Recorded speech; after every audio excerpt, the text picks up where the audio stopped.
Cristianismo y judaísmo. Hace algunos días, una autoridad judía publicó en el Mercurio un ataque a lo dicho por Juan de Dios Vial en honor de Francisco, sumo pontífice. Este había sostenido que los judíos presionaron a Poncio Pilatos forzándolo a crucificar a Cristo. Su contradictor recuerda que desde hace 2000 años los judíos padecen persecución por causa de los cristianos. ¿Qué de verdadero hay en esta afirmación tan compartida en la actualidad? La historia enseña que las autoridades de Jerusalén no solo consiguieron la muerte de Jesús, sino que continuaron hasta la destrucción de la ciudad persiguiendo a sus discípulos.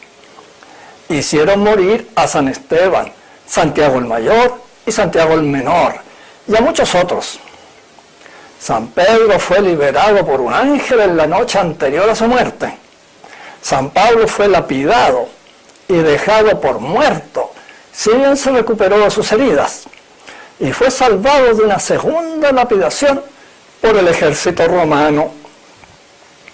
Más tarde, siendo Nerón emperador, aunque no hay certeza, al parecer este fue convencido por los judíos de que los cristianos eran los autores del gran incendio de Roma. Indignado, con justa razón, el emperador ordenó el exterminio de tales delincuentes. Ut Christiani non sint, decreto que se mantuvo vigente hasta Constantino el Grande. Como diversas autoridades romanas eran reacias a aplicarlo, algunos judíos las presionaban para que condenaran a los cristianos. Esto duró hasta comienzos del siglo IV. Tenemos pues que en los 3 primeros siglos los cristianos son asesinados por instigación de algunos judíos. En el siglo VII nace Mahoma y se impone el Corán como el libro sagrado para sus seguidores. Hay historiadores que en la actualidad ven en él la influencia de un amigo judío de Mahoma. Este libro, bastante contradictorio en sí mismo, preconiza un genocidio de los que no acepten su doctrina.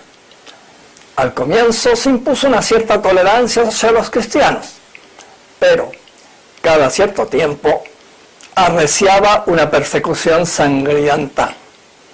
Hasta el siglo actual, el genocidio se ceba en los cristianos en el Medio Oriente.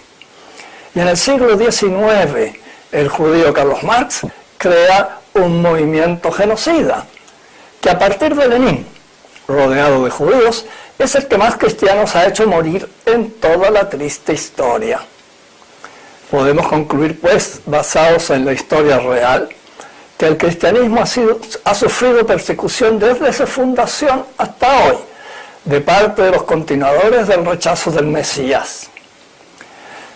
Con Teodosio el Grande, el imperio se hace cristiano, y se persigue el culto pagano. No hay muertes ni torturas, sino que se suprime la subvención estatal a dicho culto. Y en algunas partes hay templos que son destruidos durante desbordes populares. Es de lamentar que, en algunos casos, se llegó a matar a algún pagano. No hay mención alguna de un trato adverso a los judíos, ya que estos, ínfima minoría, carecían de templo y de culto. Hacia el año 600, con Europa invadida por los bárbaros, los judíos fueron víctimas de muchos abusos. El Papa Gregorio I salió en su defensa y los hizo cesar.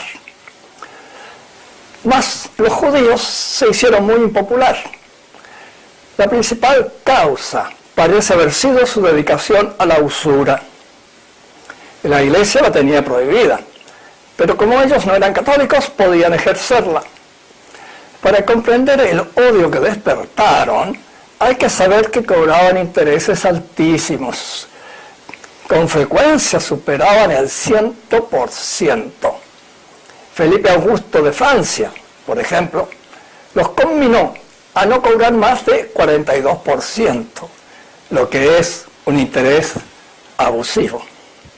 De hecho, a partir del siglo XII al menos, se había hallado una solución aceptada por todos: crear barrios para ellos. En las Españas se habla de la mulería y de la judería. En ellas podían vivir según sus costumbres sin ser molestados. Los abusos recomenzaron con ocasión de la peste negra. En algunas partes se creyó que ésta se debía a que los judíos envenenaban las aguas. Hubo crueles matanzas de gente perfectamente inocente. De ahí proviene el que los europeos hayan dejado de bañarse. Nuevamente, el sumo pontífice salió en defensa, fulminando la excomunión contra el que atentase contra un judío por serlo, y acogió en sus estados a muchos de ellos. Además, mandó a las autoridades civiles que los protegieran, y así se hizo. También las Españas se convirtieron en asilo de los perseguidos por la ira popular. Por desgracias, nuevos arrebatos de ira popular obligaron a los reyes católicos a determinar su expulsión del territorio, única manera de salvar sus vidas. De modo que sufrieron mucho en diversos periodos. Pero la Iglesia Católica fue siempre su refugio, y buena culpa de ello la tiene su inclinación a la usura y su racismo, que tanto desprecia a los incircuncisos. Pero no podemos olvidar que durante el siglo I, la mayoría de los cristianos eran judíos. Gracias a ellos se propagó la Iglesia entre los paganos, y que no tiene sentido alguno culpar a los actuales de lo que se hizo en el siglo I.